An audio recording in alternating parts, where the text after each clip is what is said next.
Aleluia. Amém, queridos? Graça e a paz do Senhor, amém?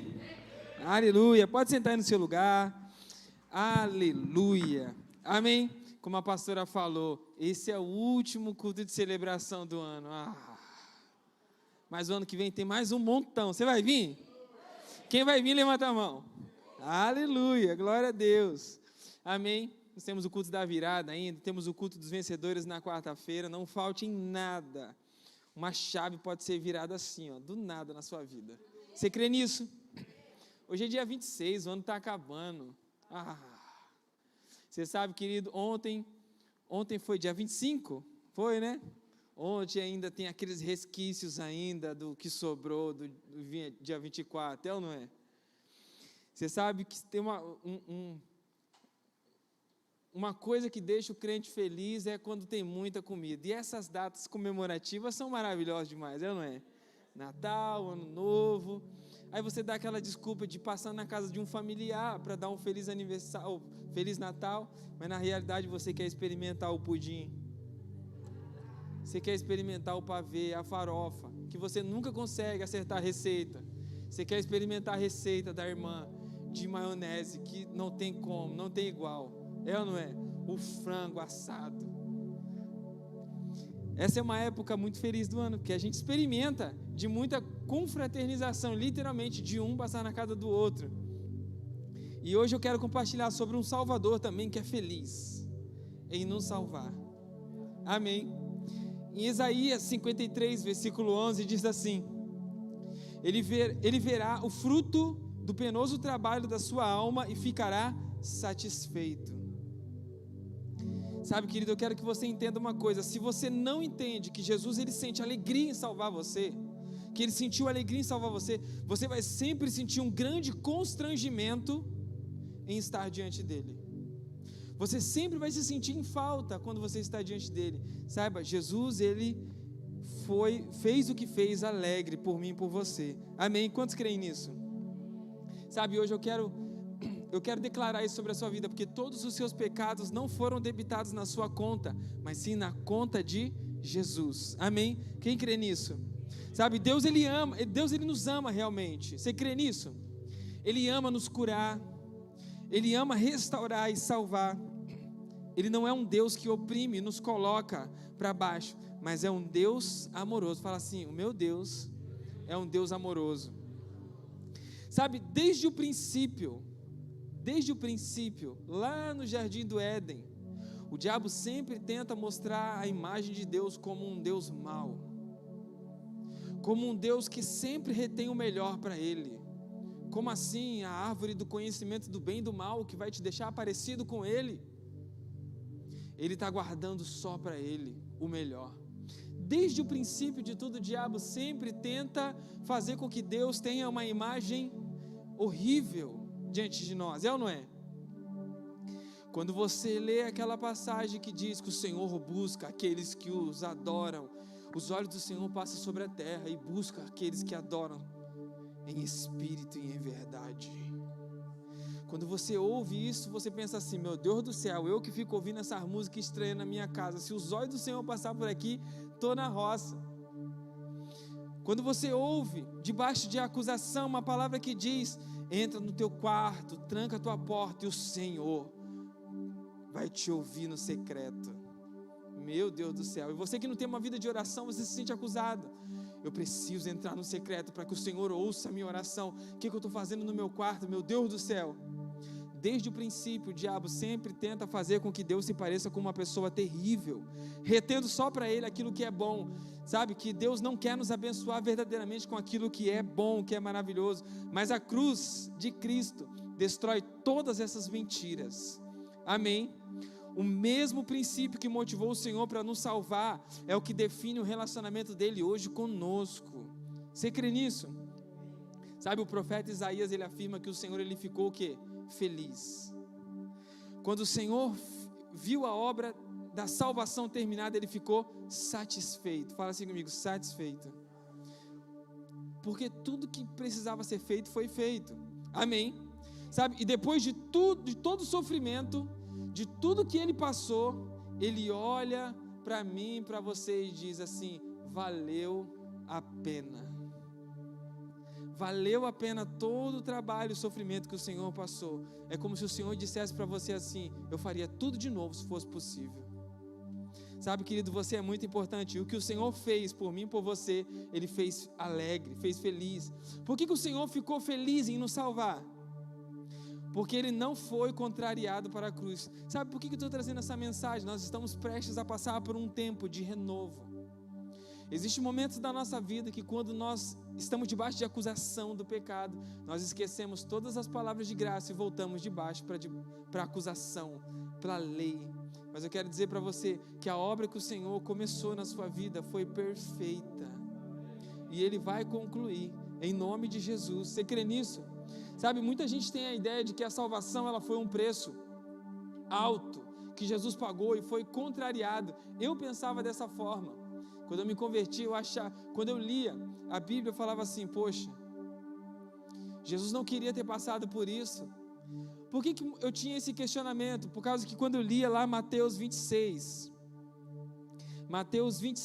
39, diz assim: adiantando-se um pouco, prostrou-se sobre o seu rosto, orando e dizendo: meu Pai, se possível, passa de mim esse cálice, todavia não seja como eu quero, e sim como tu queres. Quando eu lia isso, eu falava assim: o Senhor estava contrariado demais, Ele não queria morrer, Ele foi por obediência. Por isso que eu preciso ser obediente. Eu não quero fazer, mas eu vou fazer por obediência. É assim ou não é? Eu não concordo com isso, mas eu vou fazer por obediência. Na realidade, nós precisamos ter esse princípio dentro do nosso coração. Sabe, Jesus, Ele de fato foi para a cruz por obediência, mas Ele não foi contrariado. Fala assim comigo: Ele não foi contrariado. Sabe, muitos pensam que o Senhor não queria nos salvar. Sabe, Ele estava pedindo para não ir para a cruz, mas eu não creio nisso, sabe, porque o Senhor, Ele disse que foi para aquele momento que Ele veio. Olha o que diz João 12, 27. João 12, 27 diz assim: agora está angustiada minha alma, e que direi eu? Pai, salva-me desta hora. Mas precisamente com esse propósito vim para esta hora. Sabe, o Senhor, Ele estava dizendo: eu vim para esta hora. O Senhor disse que a sua alma estava como? Angustiada. Você já passou por uma angústia terrível na sua vida? Que te dá calafrio, a pressão baixa, falta o ar, palpitação no coração. Já passou por angústia? Mas em momento algum Ele pede para livrar da cruz. Na verdade, Ele diz que foi precisamente para essa hora que Jesus estava dizendo o quê? Eu vim para morrer na cruz. Eu vim para morrer, passar por tudo isso que precisa ser passado. Sabe, nós devemos lembrar que quando Jesus orava no Getsemane, Ele suou o quê? Fala assim comigo: suou sangue. Alguns cientistas dizem que para o corpo humano chegar a esse estágio, a pessoa já passou por muito estágio que era para ter morrido, e aquele é o último estágio para que ela morra. E a Bíblia fala que Jesus suou sangue. Sua angústia era tão grande que Jesus poderia morrer ali orando no Getsemane. Imagina o tamanho de uma angústia, você morrer orando, de tão angustiada que estava a sua alma. E se Ele morresse naquele momento, naquelas condições, Ele não teria como ir para onde? Para a cruz. E quando Jesus ele estava passando por esse momento, Ele fez uma oração que os evangelhos não registram. Você não encontra essa oração de Jesus nos evangelhos, mas você encontra essa oração que Jesus fez lá em Hebreus. Passa aí, Hebreus capítulo 5, versículo 7 diz assim: Ele, Jesus, nos dias da sua carne, tendo oferecido com forte clamor e lágrimas, orações e súplicas, a quem o podia livrar da morte, e tendo sido ouvido por causa da sua piedade. Jesus ele clama para ser livrado da morte. Em Hebreus capítulo 5, versículo 7 diz que ele foi ouvido. Isso é poderoso ou não é? O Senhor clamou com lágrimas e súplicas para ser livrado da morte e foi ouvido. Fala assim comigo: Ele foi ouvido. Se Ele foi ouvido, essa oração não foi para livrar da cruz, é ou não é? Porque Ele morreu na cruz. Você concorda comigo? Morreu ou não morreu? Mas a oração diz que Ele foi ouvido. Amém? Então que oração foi essa que foi ouvida? a única ocasião que Jesus teve de fato, realmente uma ameaça de morte, foi no Getsêmani, quando ele suou sangue. A angústia era tão grande, ele implorou ao Pai para que não morresse sem que pudesse cumprir a sua missão, morrendo por nós na cruz. Você percebe, querido, que isso é tão poderoso? Sabe, isso nos dá um quadro maravilhoso do nosso Salvador. Jesus, ele clama para que livrasse da morte naquele momento do Getsêmani, porque a angústia foi tão grande. Você já viu alguém suar sangue de tanta angústia? Meu coração ficou tão angustiado em Goiânia que quase que eu bati as botas. Nem cheguei ao ponto de suar sangue. Imagina só isso. Sabe, querido, isso é poderoso demais. Jesus, ele ora: Senhor, me livra desse momento, porque eu quero chegar até a minha missão. Ele não queria morrer antes de chegar no Calvário. E Jesus teve muitos momentos a qual ele quase morreu, mas não era tão grave quanto no dia do Calvário. Muitas pessoas queriam apedrejá-lo, foi expulso de cidades, queriam lançar ele de cima de um precipício. Sabe, muitas coisas aconteceram, mas naquele momento do Getsêmani foi a única causa real que quase chegou à morte. E ele disse: Senhor, me livra. E pela misericórdia ele foi ouvido, por causa que ele não queria fugir da cruz. Simplesmente ele não queria morrer no Getsêmani, para que fosse cumprido o propósito para o qual ele veio na terra. Fala assim: o meu Salvador, ele foi feliz em me salvar. Sabe, é como se Jesus estivesse dizendo assim: eu não posso morrer aqui antes de cumprir a minha missão. E você sabe que isso aqui é um ouro poderoso para você. Se você está passando por algum momento muito difícil na sua vida, ore ao Pai. Fala: Senhor, eu não vim até aqui para morrer com isso. Senhor, eu não vim aqui para parar nesse ponto. Senhor, eu não vim aqui para entregar o meu ministério. Senhor, o Senhor me chamou para um propósito e eu creio que o Senhor vai me levar até o fim. O Senhor disse que eu e a minha casa seguiremos ao Senhor, então eu creio que nenhum vai se perder. Sabe, querido, quando o Senhor declara que você vai ser próspero e você está passando por uma escassez tremenda, ore e abra sua boca e declare: Senhor, eu sei que a situação não é fácil, mas eu não vou morrer aqui. O Senhor disse que eu serei próspero, avançarei, Senhor, em diversas áreas. Sabe, isso aqui é um ouro poderoso para nós. Se o Senhor te deu uma missão, Ele vai levar você até o fim da missão. Mas no meio do caminho vai aparecer coisas que vai querer te matar, vai. Mas nós precisamos levantar a nossa voz e clamar ao Pai: Senhor, eu não quero morrer aqui agora. Senhor, eu não quero fechar as portas. Senhor, eu não quero desistir. Eu quero ir até o final. Está muito difícil, está ao ponto de eu morrer, mas eu creio que eu vou ir até o final, porque o Senhor me deu uma missão. Amém? Quantos creem nisso? Sabe, você precisa estar convencido de uma coisa no seu espírito, de que a pergunta de Jesus ao Pai, quando ele disse: se possível, aparta de mim esse cálice, ele estava se referindo à repugnância do pecado, porque assim como Jesus era homem, mas também ele era Deus, ele era santo, ele estava falando sobre a impureza do pecado, porque assim como ele teria recebido tudo sobre si, sabe, todos os nossos pecados, pois sendo Deus ele também era santo, mas ao ouvir a resposta do céu, de que o homem não poderia ser salvo pelas obras, pelas suas próprias obras, sabe, quando Jesus ouviu que o homem não poderia ser salvo pelo seu próprio esforço, mas apenas pelo sangue de um homem justo, 100% justo, ele voluntariamente entregou a sua vida por nós. Sabe, querido, isso é poderoso. O homem por si só não poderia. Jesus viu que só ele poderia resolver a questão, e ele foi e se voluntariou. Eu vou morrer no lugar deles, para que eles possam ter conexão de novo. Você entende como isso é poderoso? Fala para quem está do seu lado, fala: ele morreu por você e por mim, por amor. Amém? Fala assim comigo: Jesus não morreu contrariado.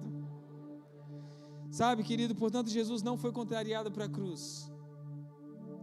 Jesus foi para a cruz porque tinha o mesmo amor que o Pai tinha por nós. Aleluia, isso é poderoso demais. Ele morreu pelo mesmo amor que o Pai tem por nós. Ele sentiu alegria em poder salvar você e a mim.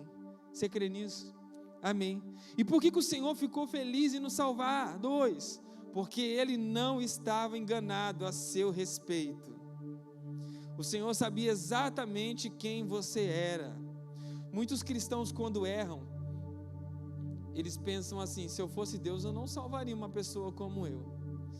Você salvaria uma pessoa como eu? Como você, seja sincero. Com todos os altos e baixos da sua vida, se você fosse Deus, você salvaria uma pessoa como você? Não, pastor, eu salvaria, porque eu sou uma pessoa muito boa, maravilhosa. Amém, glória a Deus. Mas eu vou falar uma coisa para você, querido: de tantos altos e baixos que eu vivi na minha vida, se eu fosse Deus, eu não me salvaria. É assim ou não é? Sabe, às vezes você pensa assim: poxa, eu estou bem, orei, jejuei, estou com Deus, então eu salvaria. Mas e naquele dia mais terrível da sua vida, que você não quer ver ninguém pintado de ouro na sua frente, que você, se fosse possível, fazia algo muito mal para alguém, você salvaria? Fala a verdade, tem dias difíceis na nossa vida, é ou não é?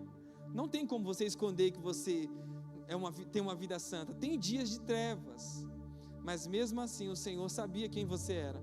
O Senhor não comprou gato por lebre. Amém? Ele sabia exatamente quem você era, mesmo quando foi você, fala assim comigo, mesmo quando foi eu, sozinho, que entrou num problema. Fala, bate assim no seu peito, fala assim: mesmo eu, tendo entrado sozinho no problema, mesmo você tendo entrado sozinho no problema, por conta própria, fala assim: eu vou me enfiar nesse problema, eu vou fazer o que eu quero da minha vida, eu vou beber, eu vou usar droga, eu vou fazer tudo. Mesmo você decidindo fazer tudo isso, ainda assim,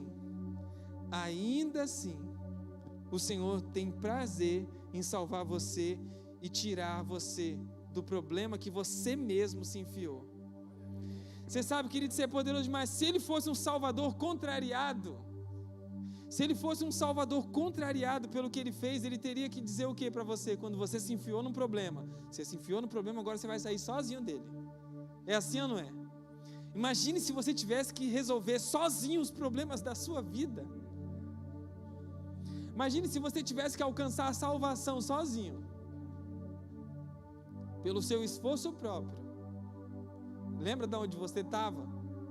Imagina, como é que seria, irmão Ed, sozinho ter que resolver essa parada? Dava não.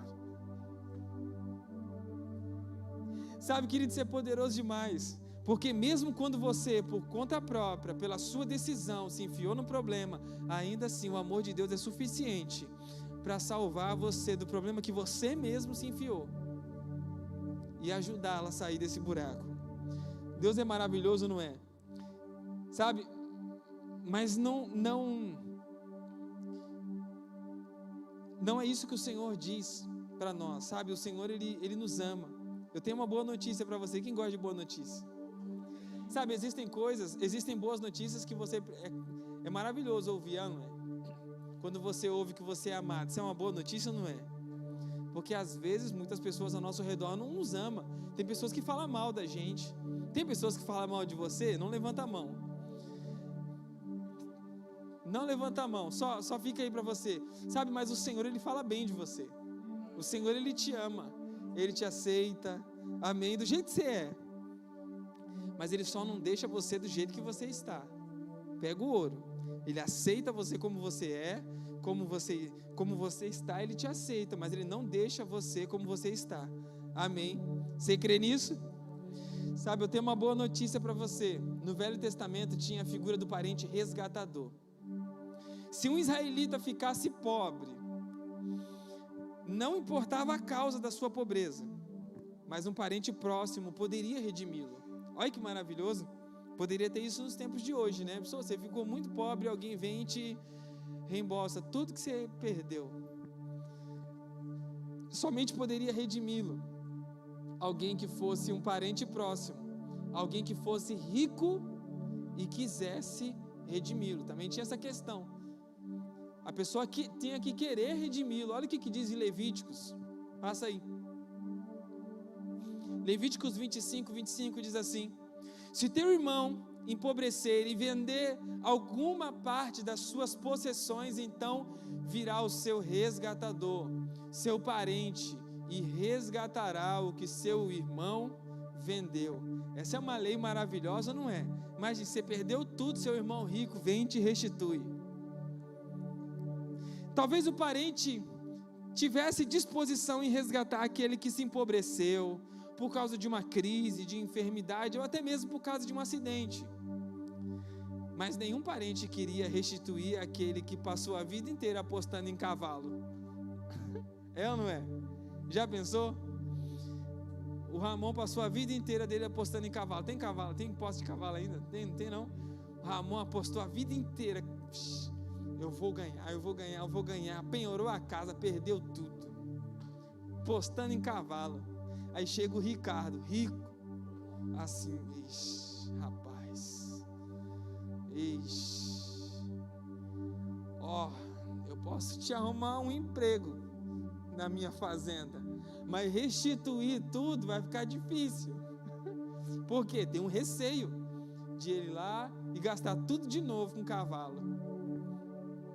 O parente resgatador, ele poderia optar se resgataria ou não, não era obrigado a resgatar, sabe? Mas esse texto diz respeito a Cristo. No Éden, o homem foi feito rico, tudo o que ele precisava, ele tinha, tudo. Mas por causa de um ato de pecado, ele perdeu tudo. Fala, misericórdia. Adão pecou inocente. Ele foi inconsciente. Adão foi literalmente consciente do pecado. Ele sabia que era errado, mas ainda assim o fez. Não é muitas das vezes isso que acontece na nossa vida? A gente sabe que é errado, sabe que precisava de um conselho, sabe que precisava da mulher falando, sabe que precisava da opinião do marido, sabe que precisava da direção do líder, mas mesmo assim vai lá e faz. Não é muito parecido com os tempos antigos? Sabe, ele sabia que o que estava fazendo era errado, mas mesmo assim ainda foi lá e fez. Mas mesmo assim também o Senhor decidiu salvá-lo. O Senhor ainda assim decidiu salvar e montou um plano de ação para trazer o homem de volta. Sabe, querido, isso é maravilhoso, porque quando a gente entra num problema que a gente não queria entrar, a gente até tem ousadia para orar e pedir um livramento, é ou não é? Quando a gente entra num problema que a gente não queria entrar, a gente tem ousadia, Senhor, me livra desse mal. Senhor, eu não queria, me enganaram, Senhor. Eu fui de boa fé e me enganaram. Você ainda tem ousadia de pedir, Senhor, livra-me, luta a minha causa. Senhor, muda a minha história. Me enganaram, me passaram para trás, clonaram meu cartão, Senhor. É ou não é? Me enganaram, eu coloquei todo o meu coração nisso e me enganaram. Quando você entra num problema que você não queria entrar, você tem ousadia para pedir um livramento. É assim ou não é? Mas quando a gente criou o problema e entrou numa situação de maneira consciente de que tudo era errado, você chega diante do Senhor ousado para pedir direção, fala, Senhor, me livra disso aqui. A atitude da maioria é dizer, Senhor, eu mereço. Eu traí minha esposa, então eu mereço ter uma vida desgraçada. Eu roubei o Senhor, então eu mereço viver na miséria. É assim ou não é? Quando você tem consciência de que foi você mesmo que cometeu os atos, você entra na questão do eu mereço. Depois de tudo que eu fiz, o Senhor não vai querer mais me ajudar. É assim ou não é? Teve uma época da minha vida que eu li as histórias de Davi, Saul. Eu li a história de Saul, quando Deus falava para Samuel, dizendo assim, por que você ora por esse camarada ainda? Eu já rejeitei. E eu falava assim, Senhor, eu sou Saul, o Senhor já me rejeitou, não sei mais para que eu estou aqui, o Senhor não tem mais propósito nenhum para a minha vida, eu sou Saul, rejeitado, não adianta mais ninguém orar, não adianta mais ninguém botar a mão em mim, por causa que os pecados que eu fazia eram conscientes. Quando você é consciente do seu pecado, você não tem ousadia para pedir livramento de Deus. Quando você é consciente do seu pecado, você vive debaixo de acusação e culpa. Eu mereço, eu mereço, eu mereço. o Senhor não vai me ajudar, eu entrei nesse buraco sozinho, então eu tenho que resolver sozinho. É assim ou não é? Fala a verdade. Sabe, querido, mas eu estou aqui para dizer exatamente o contrário. Quando o Senhor decidiu salvar você, Ele não estava equivocado a seu respeito. Ele não estava lá no céu pensando, comprei gato por lebre, apostei todas as fichas nesse camarada e ele me enganou. Você acha que Deus pensa isso a seu respeito? Sabe, eu sei que até mesmo você, quando entrar em determinados problemas e cair em determinados pecados e fica aí debaixo de acusação pensando, eu não sei como fui me meter nisso. É assim ou não é que a gente faz? Quando a gente peca, quando a gente erra, eu não sei como eu fui me meter nisso. Onde eu estava com a cabeça para fazer isso? Quando você enfia o pé na jaca, não é isso que você pensa? Por que que eu fiz isso? Por que que eu falei isso? Por que que eu agi dessa forma? É assim ou não é? Porque antes de fazer determinadas coisas, a gente sempre diz, eu jamais faria tal coisa. Aí depois você descobre que você é capaz de fazer qualquer coisa. Fala misericórdia. Sabe, querido, eu vou lhe falar algo. Pega esse ouro. Qualquer homem é capaz de fazer qualquer coisa. Não, pastor, eu tenho uma boa educação, uma boa formação. Se você é natural, você vai agir pelos seus instintos. Pode, sabe, já ouviu nas reportagens da televisão? Às vezes eu gosto de ouvir o noticiário, e às vezes o noticiário passa lá, entrevistando os vizinhos falando assim, rapaz, essa pessoa era tão boa, passava aqui, dava bom dia para nós, passava cedo aqui, fazia a caminhada dele e tal, e cuidava dos seus bichos, e era uma pessoa tão feliz, e agora a gente recebe a notícia de que matou o filho, a esposa e botou fogo na sogra. É ou não é? A sogra ficou com medo agora. É só um exemplo. Você sabe, o homem natural, ele é capaz de fazer qualquer coisa. Não, pastor, eu tenho uma boa educação. Eu tenho uma boa educação. Se você se baseia na sua carne, saiba que a carne pode surpreender a qualquer momento. Ninguém nasce com desejos homicidas. Isso vai se despertando ao longo dos tempos. Amém. Sabe, a natureza do homem, ela é má. E Deus já sabia disso antes de decidir salvar você. Não tem como você surpreender o Senhor. Amém. Fala para quem está do seu lado assim, fala, não tem como você surpreender o Senhor. Sabe, isso é chocante ou não é? A gente não sabe ao certo o que passa na cabeça das pessoas. Sabe, eu sei o que passa na minha cabeça. Eu sei o que se passa na minha cabeça, e às vezes é uns pensamentos meio estranhos, mas eu não consigo imaginar o que se passa na sua cabeça. Só Deus sabe o que se passa na sua cabeça. Eu não sei se você está falando assim, meu Deus do céu, o que esse pastor está falando que eu não estou entendendo nada, ou se você está essa pessoa, não sei o que se passa na sua cabeça, mas você sabe, querido, Deus sabe literalmente o que se passa na sua cabeça. Não sei se é pensamentos homicidas, terroristas, assassinato, não sei o que se passa na sua cabeça, mas Deus sabe. Deus não chamou você para a salvação enganado. Deus sabia exatamente o que se passava dentro da sua cabeça. Deus sabia exatamente qual que é a natureza do homem, a natureza, sabe, caída do homem. Nada do que você faça pode surpreender o Senhor, nada. Talvez você pense assim, meu Deus do céu, Senhor, esse pecado eu nunca imaginei que eu faria na minha vida e acabei cometendo. O Senhor sabe muito bem da natureza caída do homem. Não tem como surpreender o Senhor. Poxa vida, o Ricardo, não acredito que ele fez uma coisa dessa. Imagine Deus falando isso. Poxa, Ricardo, pensava tudo de você menos isso. Já pensou Deus falando isso? Não tem como você surpreender Deus. Deus sabe literalmente da natureza caída do homem. Às vezes a gente apronta tanto que a gente pensa que Jesus está com vergonha de nós, é ou não é? Mas fala assim, Jesus não se envergonha de mim. Nossa, que fraquinho. Fala assim, Jesus não se envergonha de mim. É difícil falar isso depois de cometer tanto pecado, é ou não é? Você é um pecador, eu não é? Não, pastor, hoje não cometi nenhum pecado. Então não levanta a mão muito alto, porque senão você pode ser puxado. Mas de alguma forma nós cometemos pecados. E é muito difícil dizer isso, é ou não é? Sabe, Deus não se envergonha de mim.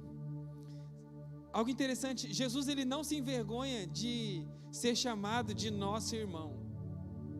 Hebreus capítulo 2, versículo 11 diz assim: pois tanto o que santifica como os que são santificados, todos vêm de um só. Por isso é que ele não se envergonha de lhe chamar irmãos. Às vezes tem momentos na nossa vida que a gente tem vergonha de dizer que é crente. É ou não é? Fala a verdade. Não, pastor, eu não sinto vergonha por mim. Mas às vezes tem momentos que você sente vergonha de dizer que é crente por causa de outros crentes, é ou não é? Você não sente muitas vezes vergonha de o que alguns crentes fazem? Fala a verdade. Não é você não, né? Às vezes nós sentimos vergonha de, num ambiente de trabalho, você é crente. Aí tem um outro crente, mas a postura daquele crente não é uma postura legal. Aí você fica meio envergonhado de dizer que é crente, sabendo que as pessoas teve a primeira impressão de que crente ia ser daquele jeito. Você fica meio envergonhado, fica ou não fica? Mas a Bíblia fala que Jesus não se envergonha de ser chamado nosso irmão. Mesmo você errando tanto, ele não se envergonha de ser chamado seu irmão. Isso é maravilhoso, não é? Deus não se envergonha também de ser chamado nosso Deus. Olha o que diz em Hebreus ainda, capítulo 11, versículo 16. Mas agora aspiram a uma pátria superior. Você sabe que isso aqui é maravilhoso, porque quando você usa esse termo, aspiram uma pátria superior, sabe quando você está preparando uma carne, que você desejava muito fazer aquela carne, e você não conseguiu chegar ao ponto daquela carne, mas naquele dia específico, você fez aquela carne assada, com o tempero que você queria, e chegou no ponto, na qualidade, na suculência. Estou pegando pesado, né? Com aquele acompanhamento que você desejava comer aquela carne, que chegou ao ponto exato. É ou não é? Você chega a sentir o gosto da carne na boca quando fala com tanto amor assim, é ou não é? Então você, ai meu Deus do céu, eu preciso fazer essa carne que o pastor falou. Mas agora aspiram a uma pátria superior, isso é, celestial. Por isso Deus não se envergonha deles, de ser chamado o seu Deus, porquanto lhes preparou uma cidade. Olha que maravilha. Deus não se envergonha de ter o nome dele associado ao seu. Quando você está no momento mais difícil da sua vida, no momento mais trevoso da sua história, e você diz assim: Pai, me ajuda. Quando você chega para alguém e diz assim: eu sou filho de Deus, Deus não se envergonha. Meu Deus do céu, que vergonha. Ai meu Deus do céu, por que ele falou uma coisa dessa? Agora todo mundo vai pensar que eu aceito qualquer doido. Deus não se envergonha de você. Quando você fala assim: eu sou filho de Deus, mesmo com as suas peculiaridades, com as suas doideiras, com os seus tiques estranhos de crente, ainda assim Ele te aceita e ama ter o nome dele associado ao seu. Sabe, querido, isso aqui é poderoso demais. Dizem que filho feio não tem pai. É ou não é? Já ouviu essa história? Filho feio não tem pai. Já ouviu essa história? Nunca, quem já ouviu essa história? Levanta a mão. Dizem que filho feio não tem pai. Quando o filho apronta, ninguém quer sair publicando. É meu filho, é meu filho. É assim ou não é? Está fazendo uma bagunça terrível. Ó, se preocupa não que é meu filho. Tem coragem? Na reunião de escola, seu filho apronta demais, que te envergonha de uma forma sobrenatural, bate nos amiguinhos, você já chega dizendo assim: eu sou mãe do fulano de tal. Você quer sentar na última cadeira, esperar a reunião terminar para falar de cantinho com a professora. É assim ou não é? Estou mentindo? Diz o ditado que filho feio não tem pai. Sabe por que Deus não se sente vergonha de você, querido? Ele não está lá no céu dizendo, pensando com ele mesmo: poxa, fiz um péssimo negócio, dei o meu melhor e colhi o pior. Sabe? Assim como o resgatador, quando ia resgatar o parente que se tornou escravo, não perguntava se ele se endividou por má administração, ou por irresponsabilidade, ou por um motivo de enfermidade. e desemprego, Ele simplesmente decide resgatar. Sabe, nenhum de nós escolheu ser parente de ninguém, mas o Senhor escolheu ser o nosso parente próximo. Se você tivesse a oportunidade de trocar alguém da sua família por alguém melhor, você trocaria? Ah, não, meus irmãos são uma benção na minha vida, mas acho que o meu cunhado eu trocava. Não, eu trocava meu pai batia demais. O pai dos meus amiguinhos é tão bom, eu trocaria. Se você tivesse a oportunidade de trocar alguém muito ruim na sua família por alguém bom, você não trocaria? Fala a verdade. Não precisa dizer quem, só dá risada só. Não precisa se entregar por causa que tem bastante gente na sua família, então só aproveita a piada. Sabe, querido, mas a nossa família nós não escolhemos. Infelizmente, nós temos que conviver com algumas pessoas que nós não queríamos conviver. É ou não é? Estou mentindo? É. No Natal, você tem que conviver com aquelas pessoas que você não queria. Mas aí você convive. Depois pega um rancinho, daqui a pouco começa a se acostumar e fica bem. Aí espera depois mais um ano para melhorar. Fala misericórdia. Sabe, nossa família nós não escolhemos, simplesmente nascemos nela. Mas o Senhor Jesus, Ele escolheu ser o nosso parente próximo. Ele escolheu ser o nosso resgatador. Ele escolheu, Ele falou, eu vou ser o seu resgatador. Eu vou ser o seu parente próximo. Amém. Ai, querido, isso é maravilhoso demais. Sabe, obviamente que isso não é para que você encontre licença para pecar, mas para que você compreenda que a salvação é obra unicamente dele. Mesmo sabendo quem você é, Ele decidiu salvar você. Ele decidiu te amar, mesmo sabendo dessas partes mais obscuras que estão escondidas na sua mente. Ainda assim Ele decidiu salvar você, dizendo, vai valer a pena. Sabe por que o Senhor ficou feliz em nos salvar? Porque Ele sabia que só Ele podia nos justificar. Amém? Fala assim comigo, só o Senhor pode me justificar. Sabe, o Senhor sabia que só Ele era o único que poderia justificar os homens diante de Deus. Ele disse que foi um desses motivos porque o Senhor se voluntariou. Ele foi feliz em nos salvar, porque Ele sabia que só Ele poderia fazer o que fez. Quando nós olhamos para a cruz, nós vemos que o nosso Deus, Ele se entrega, se sacrifica e se dá por amor. Amém? Quando nós olhamos para a cruz, nós vemos um Deus maravilhoso, um Deus bondoso. Deus nos ama e por causa desse mesmo amor, sabe, a bondade dele foi expressa em nossas vidas. Não tem nada a ver com a nossa bondade, sim a bondade dele sobre nós. Na justiça, Deus ele encontrou um meio de expressar o seu amor. Sabe, Deus sendo justo, Ele teve que punir os nossos pecados. Ele precisava punir os pecados. Ele tinha que punir o pecado. Então Ele enviou o seu Filho para ser punido em nosso lugar. Quando Cristo morreu pelos nossos pecados, a justiça de Deus foi satisfeita, como diz o profeta Isaías. Lá no capítulo 53, Isaías 53, versículo 5 diz assim: mas Ele foi transpassado pelas nossas transgressões e moído pelas nossas iniquidades. O castigo que nos traz a paz estava sobre Ele. Eu amo essa parte. O castigo que nos traz a paz, estava sobre Ele. Você só encontra a paz através do sacrifício de Jesus. Você só encontra a paz verdadeira através da cruz.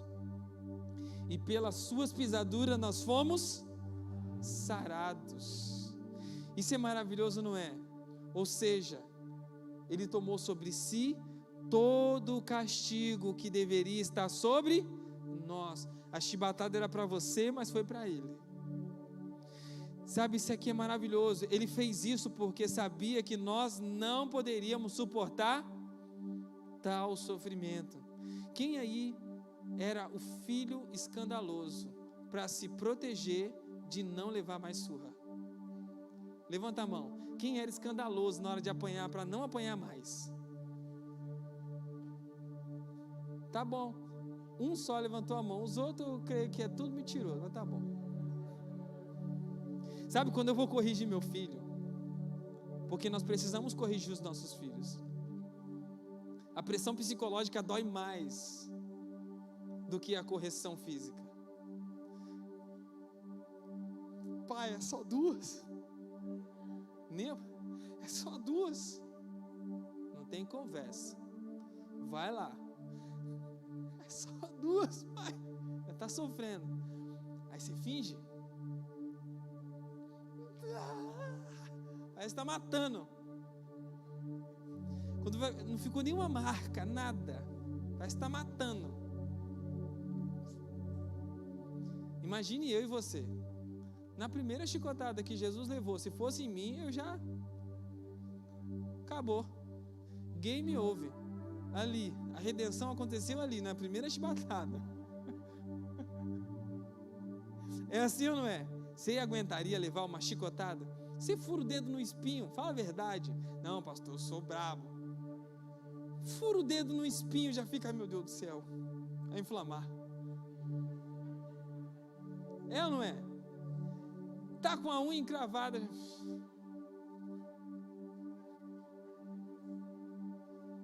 É, querido. Jesus sabia, Ele conhecia, Ele me conhecia. E conhecia você também, sabia que você não ia suportar, sabia que você não ia dar conta. Eu falei, eu vou porque eu sei que você é bravo demais, eles não vão conseguir dar conta não.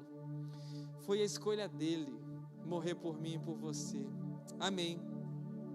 Durante séculos, os judeus, eles sacrificavam o cordeiro na Páscoa, e nos sacrifícios diários, eles anunciavam que o cordeiro viria, até um certo dia que chegou João Batista, e apontou para Jesus e diz: eis o Cordeiro de Deus que tira o pecado do mundo. Amém. Sabe, na cruz a justiça foi satisfeita de tal maneira que hoje se Deus rejeitasse um pecador, Ele estaria dizendo que o sacrifício de Jesus foi inútil na cruz. Por isso que nós precisamos nos achegar diante do Senhor através de Jesus. Porque quando nós chegamos diante de Jesus, você tem que ser aceito. Porque Ele foi justo e morreu por nós. Ele foi o Cordeiro que tirou todo o pecado do mundo. A cruz de Cristo realça a beleza do Evangelho, querido. Como juiz, Deus nunca poderia deixar o pecado impune. Mas em Cristo, Ele mesmo pagou pelos nossos pecados em nosso lugar. Deus só aceita se relacionar com um homem justo, porque Ele não pode ter comunhão com injustiça. E só tem 3 pessoas na Bíblia que relata que são 100% justas. A primeira pessoa relatada na Bíblia que são 100% justas é Adão. Adão foi considerado 100% justo antes de pecar. Não havia nenhuma injustiça em Adão. Ele foi o primeiro homem na terra a ser considerado 100% justo, porque não havia nada que o pudesse acusar diante de Deus. Amém? O segundo homem,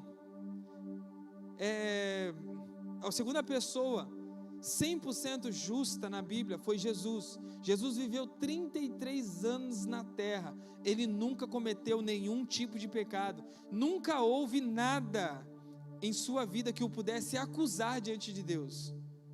Jesus foi o segundo homem 100% justo em andar sobre a terra. E a terceira pessoa 100% justa que a Bíblia menciona é você. Bata no seu peito e fala assim: sou eu. Quando que você se torna 100% justo? No dia que você creu em Jesus, você se tornou 100% justo aos olhos de Deus. Aleluia. Amém. Quando você creu em Jesus, você se tornou 100% justo. Você compreende isso? Você sabe quando o diabo, ele questiona como um pecador pode adorar a Deus como um filho? O Pai simplesmente aponta para a cruz. A justiça de Cristo foi satisfeita. Sabe, querido, se Ele fizesse isso, sabe, se Deus não aceitasse a nós, sabe, se Ele não nos tratar como justos, quando vemos a Ele hoje, ele seria injusto. Se ele fizesse isso, estaria dizendo que o sacrifício de Jesus não foi satisfeito, foi inválido. Por isso é tão sério tentar se justificar sem a cruz, tentar se justificar diante de Deus sem a cruz. Isso é muito sério. Nós precisamos nos achegar diante do Senhor através da cruz. Por que eu estou falando tudo isso? Porque nós vamos entrar no ano de renovo, e você precisa ter a clareza de que o Senhor fez o que fez através da sua vida, e Ele fez feliz. Ele não fez contrariado, Ele fez porque Ele te ama, Ele fez porque era a única pessoa que poderia realizar isso, era a única pessoa que poderia livrar você de todo pecado. Amém? Sabe, quando agimos assim, estamos desprezando o imenso sacrifício do Senhor. Você sabe, querido, nós precisamos chegar diante do Senhor através da cruz. Amém? Mas a cruz não mostra só a justiça de Deus, mostra também o seu amor, pois Ele entregou o seu próprio Filho por nós. Na cruz a justiça e o amor se encontraram. A justiça precisava punir, mas Deus amava o homem. A justiça precisava matar o homem, por causa que a consequência do pecado é a morte, mas o amor também fez com que fosse encontrada uma solução para que o homem fosse salvo. Portanto, o Senhor não apenas é um Salvador, mas um Salvador que nos salva com amor. Fala para quem está ao seu lado, fala assim: Deus te ama e te salva com amor. Sabe, ao pregar sobre a graça, querido, eu não estou te dando licença para pecar, entenda sobre isso. Você já é um pecador sem licença, você faz sem permissão. O que eu estou tentando dizer é que você é justiça de Deus. Agarre-se nisso. Amém? Agarre-se na justiça dele. Nunca pense que Deus desistiu de você porque você caiu tantas vezes e Ele perdeu a paciência. Sabe, eu pequei, eu vou pedir perdão de novo pelo mesmo pecado. Não, Deus não me aceita mais não. Deus te aceita. Deus não perdeu a paciência com você. Não deixe que o maligno lance nenhum tipo de dúvida sobre o quanto você, sabe, o quanto Ele é paciente e ama você e traz você de volta para os braços dele. Nunca deixe o diabo te acusar dizendo: não tem mais chance para você, você caiu de novo nas drogas, você se perdeu de novo, você está de novo cometendo o mesmo erro. Não tem mais jeito, você nasceu para isso, você vai morrer desse jeito e é assim que você vai viver. Isso é uma mentira do inferno. Deus, Ele é paciente e espera por você todos os dias para que você volte a viver debaixo dos braços dele. Quantos creem nisso?